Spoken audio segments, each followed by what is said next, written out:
Assalamualaikum warahmatullahi wabarakatuh. Perkenalkan, nama saya Rahman Afian Fizal Aida dari kelas Sistem Informasi 204. Pada kesempatan kali ini saya akan mempresentasikan tentang pemodelan sistem persamaan linear pada analisis jumlah produksi minuman kopi menggunakan metode matrix inverse. Penelitian ini membahas bagaimana sistem persamaan linear dapat digunakan untuk membantu menentukan jumlah produksi beberapa jenis minuman kopi berdasarkan ketersediaan bahan baku. Matematika, khususnya sistem persamaan linear, tidak hanya digunakan untuk menyelesaikan persoalan secara teoritis, tetapi juga dapat diterapkan untuk memodelkan permasalahan nyata. Salah satu contohnya adalah pada kegiatan produksi minuman kopi. Sebuah kedai memiliki beberapa jenis minuman, dan setiap jenis minuman membutuhkan bahan baku dengan takaran tertentu.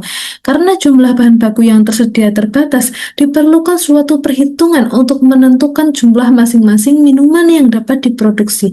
Oleh karena itu, pada penelitian ini kami menggunakan pendekatan sistem persamaan linear dan metode matrix inverse untuk memperoleh jumlah produksi berdasarkan ketersediaan bahan baku yang ada. Berdasarkan latar belakang tersebut, terdapat beberapa rumusan masalah. Pertama, bagaimana memodelkan jumlah produksi minuman kopi ke dalam sistem persamaan linear berdasarkan kondisi dan ketersediaan bahan baku. Kedua, bagaimana menentukan variabel dan menyusun persamaan tersebut dalam bentuk matriks. Ketiga, bagaimana menyelesaikan sistem persamaan linear menggunakan metode matrix inverse. Keempat, bagaimana hasil perhitungan dapat dianalisis berdasarkan pemenuhan batasan dan kelayakan. Dan yang terakhir, bagaimana model tersebut dapat diterapkan melalui simulasi atau skenario nyata sebagai dasar rekomendasi perencanaan produksi.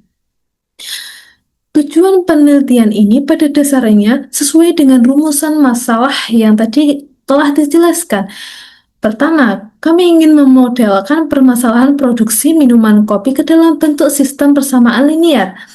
Kedua, menentukan variabel dan mempresentasikan sistem tersebut dalam bentuk matriks. Ketiga, menyelesaikan sistem menggunakan metode matrix inverse untuk memperoleh jumlah produksi masing-masing jenis minuman.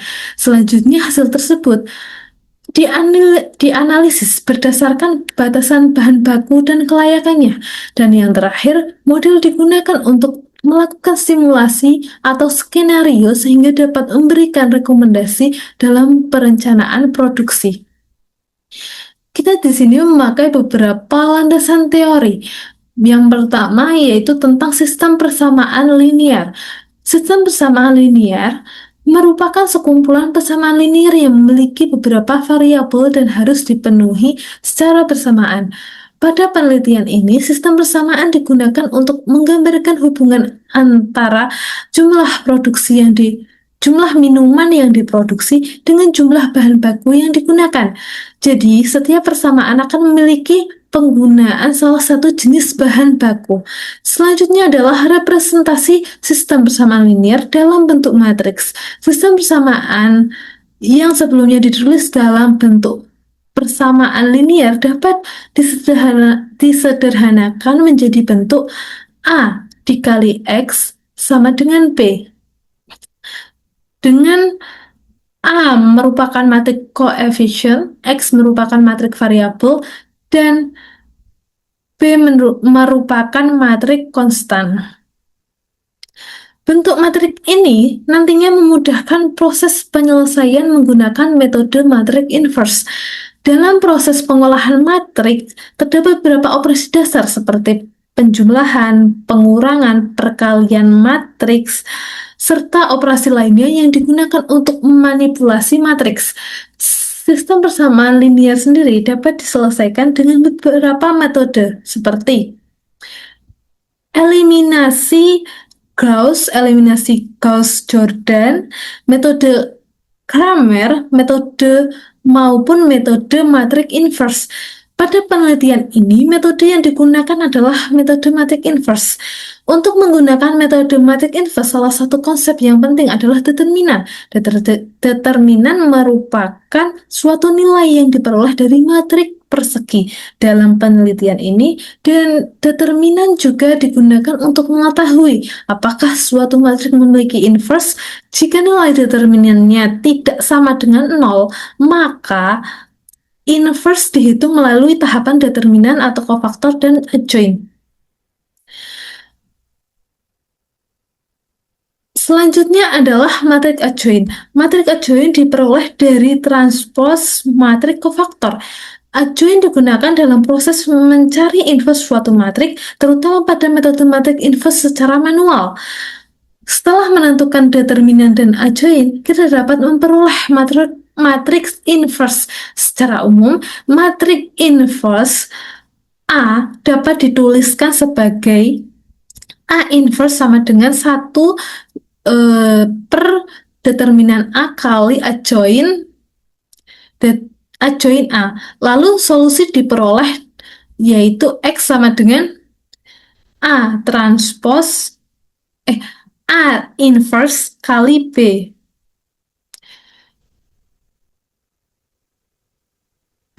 Dalam penelitian ini, hasil X tersebut merupakan jumlah produksi dari masing-masing jenis minuman kopi. Selanjutnya masuk ke studi kasus yang digunakan dalam penelitian. Pada kasus ini, terdapat sebuah kedai kopi sederhana yang memproduksi 4 jenis minuman, kopi hitam, kopi susu, cappuccino, dan latte. Setiap jenis minuman membutuhkan bahan baku yang berbeda-beda, yaitu kopi, gula, susu, dan air dengan takaran tertentu untuk setiap gelas. Masalahnya, jumlah bahan baku yang tersedia setiap harinya itu terbatas. Karena itu, pemilik kedai perlu menentukan jumlah masing-masing minuman yang dapat diproduksi agar bahan baku yang tersedia dapat digunakan secara maksimal dan tidak terbuang. Untuk menyelesaikan permasalahan tersebut, kondisi produksi ini dimodelkan menggunakan sistem persamaan linear. Supaya model matematika yang digunakan dapat digunakan, penelitian ini menggunakan beberapa asumsi. Pertama, hubungan yang digunakan adalah hubungan linear. Artinya, jumlah bahan baku yang digunakan berbanding lurus dengan jumlah minuman yang diproduksi. Kedua, komposisi bahan baku dianggap tetap, jadi kebutuhan kopi, gula, susu, dan air untuk setiap jenis minuman dianggap tidak berubah selama periode produksi. Ketiga, model bersifat aditif, yaitu total kebutuhan bahan baku merupakan penjumlahan kebutuhan dari seluruh jenis minuman yang diproduksi. Keempat, ketersediaan diketahui. Jumlah bahan baku yang tersedia diasumsikan telah diketahui dan tetap selama periode produksi. Dan yang terakhir, jumlah produksi bersifat non-negatif. Artinya jumlah minuman yang diproduksi tidak mungkin bernilai negatif dan satuannya dinyatakan dalam jumlah gelas. Asumsi-asumsi ini digunakan agar kondisi nyata dapat disederhanakan menjadi model sistem persamaan linear yang dapat dihitung. Setelah menentukan asumsi, langkah berikutnya adalah menentukan variabel. Dalam penelitian ini terdapat 4 variabel yang mewakili jumlah masing-masing jenis minuman yang diproduksi.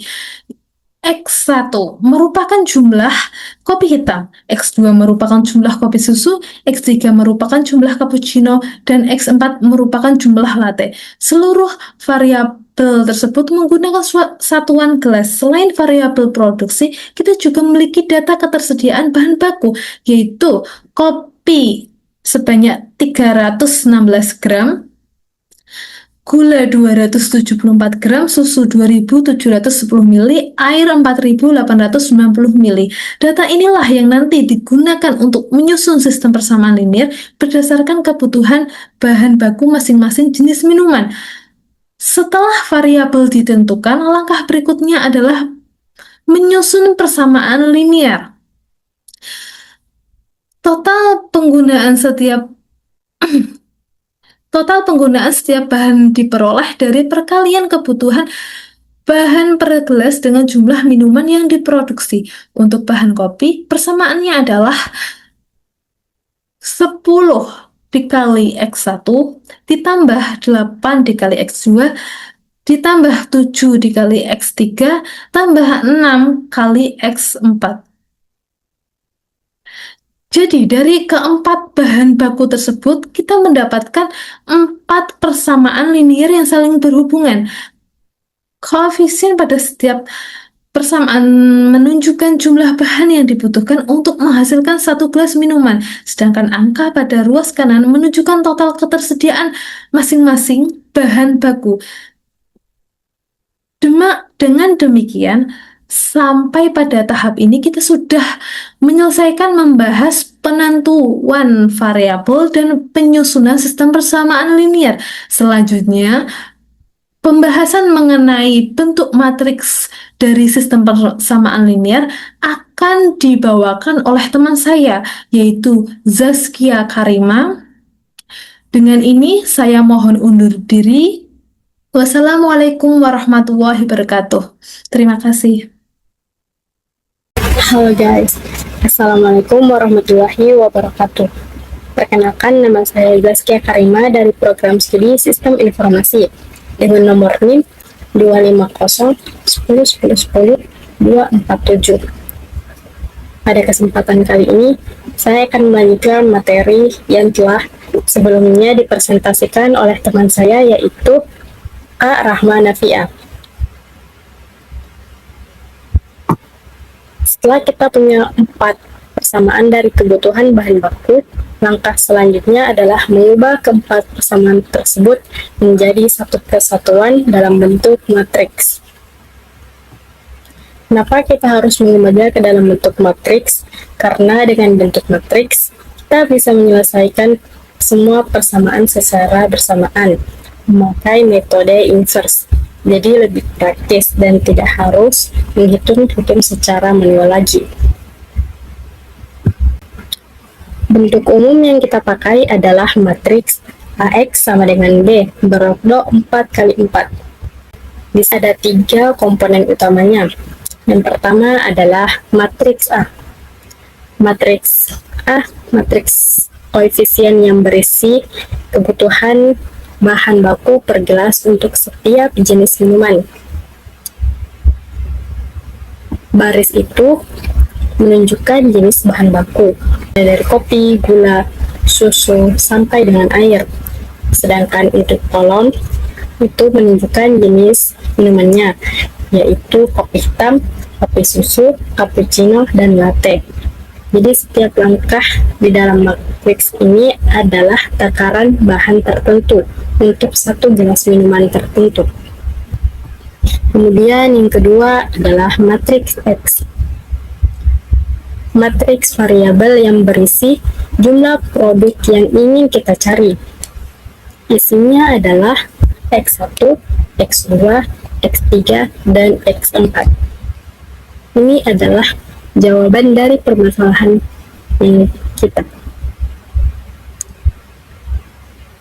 Kemudian yang ketiga adalah matriks B.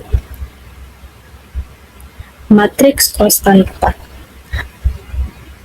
yang berisi total stok bahan baku yang tersedia setiap harinya, mulai dari 316 gram kopi, 274 gram gula, 2710 ml susu, dan 4890 ml air. Satu hal yang perlu kita perhatikan, matriks A ini berukuran 4 kali 4, artinya jumlah barisan sama dengan jumlah kolom. Kenapa ini penting? Karena syarat utama agar semua matriks bisa diinverse adalah matriks tersebut berbentuk persegi. Nah, di kasus ini kita jumlah bahan baku sama dengan jumlah minuman, yaitu 4. Jadi syarat ini terpenuhi dan kita bisa melanjutkan ke tahap perhitungan inverse.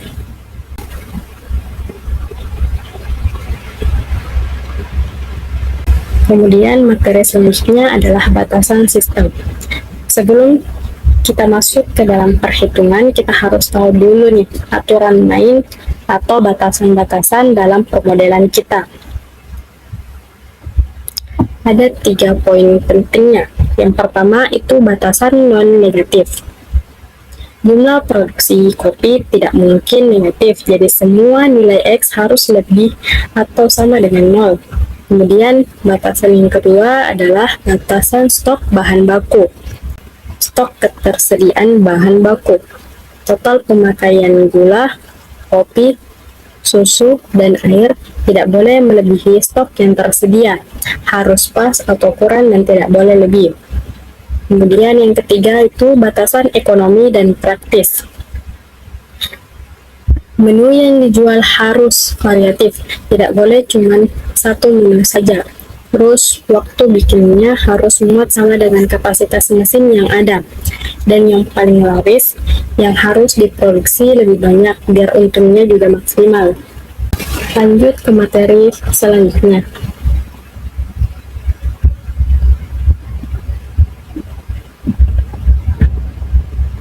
Nah, untuk menjawab permasalahan tadi, kita pakai metode matrix inverse.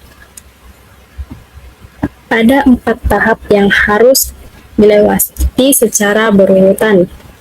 Yang pertama itu menghitung determinan matriks A. Hasil yang kita dapat adalah minus 6.000. Angka sangat penting karena syarat utamanya matriks inverse itu determinannya tidak boleh 0. Nah, untuk minus 6.000 ini bukan 0, jadi aman untuk matriks A-nya bisa Kemudian yang kedua, perhitungan kofaktor tiap elemen.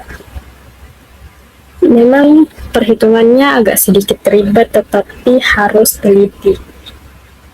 Kemudian yang ketiga, menyusun matriks adjoint dari transpose matriks kofaktor. Kita susun matriks adjoint, yaitu hasil transpose atau tukar posisi dari matriks kofaktor tadi. Kemudian yang keempat itu kita aplikasikan formula kanonik untuk mendapatkan inverse. Kita peroleh solusi X sama dengan A pangkat min 1B yang kita cari. Proses ini harus kita lalui secara utuh dan tidak mungkin kita potong-potong. Kemudian untuk materi selanjutnya yaitu hasil solusi. Setelah semua proses perhitungan panjang telah selesai, kita dapatkan hasilnya untuk kopi hitam. Untuk kopi hitam yaitu 15 gelas per hari, dan untuk kopi susu diproduksi sebanyak 10 gelas per hari, dan cappuccino diproduksi sebanyak 8 gelas per hari, dan latte diproduksi sebanyak 5 gelas per hari. Jadi kalau untuk di total yang disarankan untuk memproduksi yaitu 28 gelas per hari untuk komposisi sebagaimana tersebut. Angka ini merupakan hasil akhir dari sistem persamaan yang merepresentasikan keseimbangan penggunaan seluruh bahan baku. Kemudian untuk selanjutnya mengenai verifikasi. Dari hasil tadi kita tidak boleh langsung percaya begitu saja, kita harus menceknya terlebih dahulu dan memverifikasi kebenarannya. Yang pertama yang harus kita cek itu yaitu nilai negatifnya. Semua angka yang kita dapat yaitu 15, 10, 8, dan 5 itu semua angka positif. Jadi syarat non-negatif itu tidak termasuk. Untuk verifikasi kedua yaitu ketersediaan bahan baku. Uji ketersediaan bahan baku. Kita substitusikan kembali nilai-nilai X-nya dalam keempat persamaan awal. Hasilnya terbukti sama dengan nilai B, yaitu kopi 316 gram, gula 274 gram, susu 2710 ml, dan air 4890 ml, membuktikan solusi akurat secara matematis. Kemudian verifikasi yang ketiga yaitu kapasitas dan variasi menu. Total produksi 38 gelas per hari masih berada dalam batas kapasitas mesin yang tersedia. Dan keempat, jenis menu dapat diproduksi secara bersamaan. Jadi, dari sisi praktis, batasan ini juga terpenuhi. Nah, memasuki materi selanjutnya, yaitu kelayakan model dan keterbatasan. Apakah model ini layak dipakai?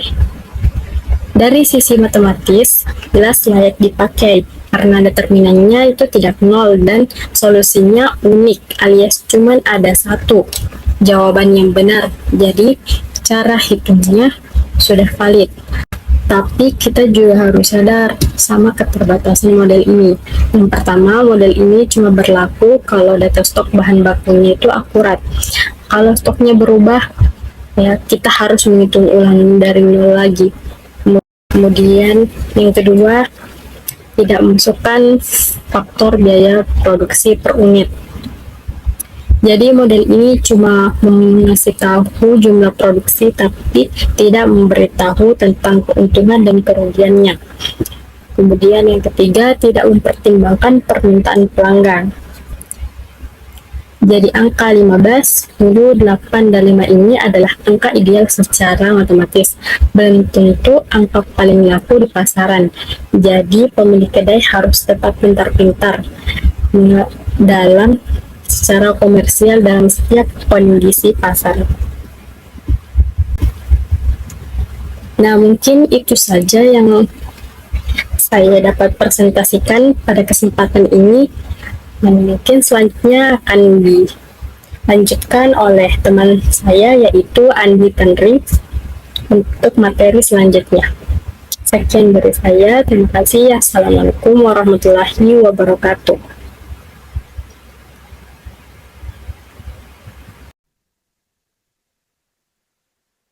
Baik, terima kasih kepada teman saya Kia yang telah mempresentasikan pembahasan sebelumnya. Perkenalkan, nama saya Andi Tendra Sucinanda, NIM 250 10 10 10 240. Saya akan membahas slide yang selanjutnya, yaitu analisis sensitivitas. Setelah tahu model ini layak untuk dipakai, kami ingin tahu seberapa kuat solusinya kalau memang bahan bakunya berubah. Untuk itu, kami lakukan analisis sensitivitas, yaitu mengevaluasi sejauh mana perubahan parameter mempengaruhi solusi optimal dan juga stabilitas hasil pengambilan keputusan. Di kondisi awal, seperti sudah kita lihat, kopi hitamnya ada 15, kopi susunya 10 gelas, cappuccino-nya ada 8, dan latte-nya ada 5 gelas. Temuan utamanya, perubahan pada satu bahan baku saja bisa mempengaruhi seluruh komposisi produksi. Bukan cuma produk yang langsung memakai bahan baku itu saja karena besar dan arah perubahannya ditentukan oleh matriks A inverse. Untuk kopi dan juga susu adalah dua bahan yang paling perlu diperhatikan karena dampaknya yang paling besar terhadap solusi produksi. Satu insight yang menarik, perubahan kecil pada bahan baku ternyata tidak selalu menghasilkan perubahan yang sesuai dengan dugaan kita. Adapun bisa dilihat di selanjutnya adalah rincian sensitivitas per bahan. Nah, kopi bisa dilihat di sini ada di level yang sangat tinggi karena menjadi bahan utama di keempat jenis minuman sekaligus. Kalau kopinya berkurang, seluruh jenis minuman pasti akan terdampak. Untuk susu berada di level yang tinggi, tapi hanya mempengaruhi kopi susu, cappuccino, dan latte. Kemudian ada gula yang ada di level sedang karena perubahan kecil pada gula biasanya tidak langsung mengubah solusi secara signifikan. Dan selanjutnya ada air yang ada di level rendah, karena stoknya besar sehingga perubahan kecil hampir tidak berpengaruh. Jadi urutan prioritas pengelolaan stok, kopi paling kritis, lalu ada susu, kemudian dilanjutkan ada gula, dan ada air yang di posisi level paling rendah. Untuk membuktikannya secara konkret, kami buat dua simulasi. Nah, untuk simulasi yang pertama adalah simulasi skenario nyata dua kanal penjualan. Nah, skenario yang pertama menunjukkan matriks inverse yang sudah kita hitung bisa langsung dipakai ulang untuk kondisi bisnis yang lebih dinamis. Tanpa mengulang seluruh proses dari awal, kami asumsikan kedai atau kafe ini punya dua kanal penjualan, di mana ada offline sebesar 60% dan online 40% dari total permintaan. Ini bisa langsung dipecah proporsional tanpa hitung ulang dari nol karena sifat linearitas perkalian matriks. Karena X sama dengan A inverse dikali B, maka solusi untuk offline cukup dikalikan 0,6 dan online dikalikan 0,4 dari solusi total. Hasilnya offline kopi hitam 9 gelas, kopi susunya 6 gelas, cappuccino-nya 4,8 gelas, latte-nya ada 3 gelas. Dengan online kopi hitamnya ada 6 gelas, kemudian ada kopi susunya 4 gelas, cappuccino-nya 3,2 gelas, latte-nya ada 2 gelas. Nah, untuk cappuccino sendiri bisa dilihat hasilnya itu berupa pecahan. Hal ini nunjukin kalau hasil bulat pada solusi total itu sebenarnya cuman kebetulan dari desain data. Solusinya, pesanan online bisa dibulatkan jadi 3 gelas, kemudian kelebihannya dialihkan ke offline supaya total tetap akan dapat 8 gelas dan bahan baku tetap habis tanpa sisa atau zero waste. Selanjutnya adalah simulasi skenario yang kedua, yaitu skenario lonjakan stok susu. Skenario kedua ini mensimulasikan promosi online yang mendorong kenaikan kebutuhan susu sebesar 1% dari 2.710 menjadi 2.737,1 ml. Sementara kopi, gula, dan airnya akan tetap sama.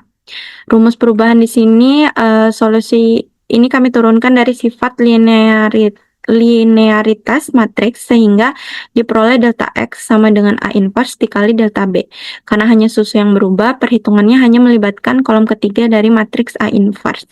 Hasilnya cukup mengejutkan karena kopi hitam turun dari 15 jadi 14,46, kemudian kopi susu turun dari 10 jadi 6,61, cappuccino justru naik dengan signifikan dari 8 menjadi 16,13, sekitar hampir 2 kali lipat ya, dan latte turun tajam dari 5 jadi 0,935. Jadi kenaikan kecil pada satu bahan saja bisa berefek besar dan tidak selalu sesuai dengan dugaan, karena sistem persamaan kita saling terikat sehingga keempat variabel harus saling menyeimbangkan agar total pemakaian bahan baku tetap sama persis dengan stok yang tersedia.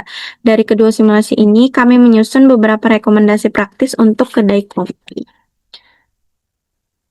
Nah, adapun rekomendasi untuk kedai kopi atau kafenya, kami menyusun 5 rekomendasi praktis bagi pemilik, yaitu pertama, jadikan hasil model ini sebagai acuan produksi harian yang diperbaharui setiap hari, bukan sebagai patokan tetap, karena solusinya hanya valid untuk data stok hari itu saja.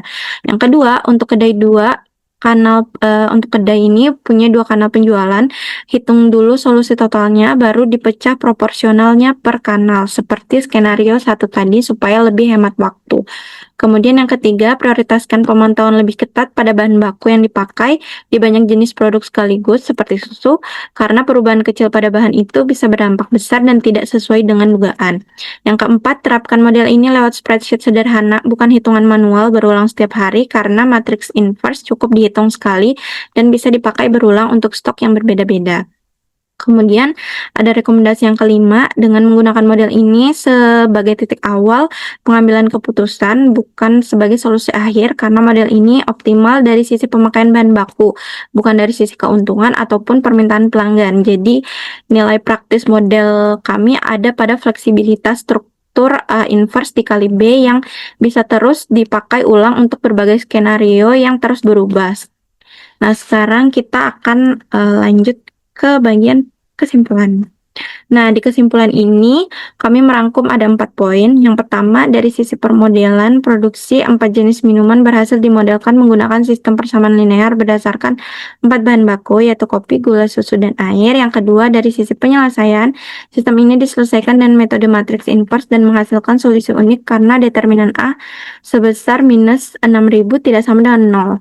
Nah, yang ketiga, dari sisi hasil dan analisis diperoleh produksi optimal 15 kopi hitam, 10 kopi susu, 8 cappuccino dan 5 latte per hari, dan analisis sensitivitas menunjukkan bahan baku bisa mempengaruhi produksi dengan cara yang tidak selalu sesuai dugaan. Yang keempat, dari sisi pemanfaatan, model ini bisa dipakai untuk perencanaan dan simulasi produksi, namun penerapan nyatanya tetap perlu mempertimbangkan permintaan pelanggan, biaya, keuntungan, dan kapasitas operasional. Untuk kesimpulannya ini memang kalau di presentasi saya gabung jadi 4 kesimpulan aja, tapi kalau di laporan lebih banyak, lebih detail. Selanjutnya ada saran. Di sini yang pertama, ada model ini bisa dikembangkan menjadi spreadsheet untuk membantu memperkirakan produksi berdasarkan ketersediaan bahan baku. Yang kedua, penelitian selanjutnya bisa mempertimbangkan faktor bisnis tambahan seperti permintaan pelanggan, biaya produksi, harga jual, dan keuntungan. Yang ketiga, model bisa dikembangkan dengan menambah jenis minuman dan bahan baku serta membandingkan metode matrix inverse dengan metode lain seperti simplex atau simulasi Monte Carlo. Nah, yang selanjutnya ada pembagian tugas anggota kelompok. Kami hanya mencantumkan anggota yang aktif mengerjakan selama tugas ujian akhir ini, sehingga dari 5 anggota, kami hanya mencantumkan 3 anggota saja, yaitu ada teman saya Rahma dan Zaskia, dan saya sendiri Andi Tendriabeng Sucinanda. Dapat dilihat di slide ya, bagian-bagian yang dikerjakan untuk setiap anggotanya. Kemudian ada daftar pustaka. Di sini mencakup 10 referensi dengan ada 3 pengelompokan. Yang pertama, modul dan buku ajar aljabar seperti Resmawan dan juga modul dari Universitas Cyber Asia dari Pak dosen. Yang kedua, ada jurnal dan skripsi tentang penerapan sistem persamaan linear dan analisis sensitivitas dalam bisnis kayak Rahman dan kawan-kawan, ada UPA juga. Terus yang ketiga, ada referensi pendukung soal permodelan produksi dan simulasi seperti Rahmawati dan juga daftar pustaka Cirzon. Baik, demikian presentasi kami tentang permodelan sistem persamaan linear pada analisis jumlah produksi minuman kopi menggunakan metode matrix inverse ini. Kami dari kelompok Rahma, Andi Tendriabeng, sama Zaskia akan mengucapkan terima kasih atas perhatian dan waktu yang telah diberikan, khususnya kepada Bapak Insinyur Ahmad Husairi selaku dosen pengampu di mata kuliah aljabar linear ini. Sekian presentasi dari kami, kurang dan lebihnya mohon maaf. Terima kasih. Wassalamualaikum warahmatullahi wabarakatuh.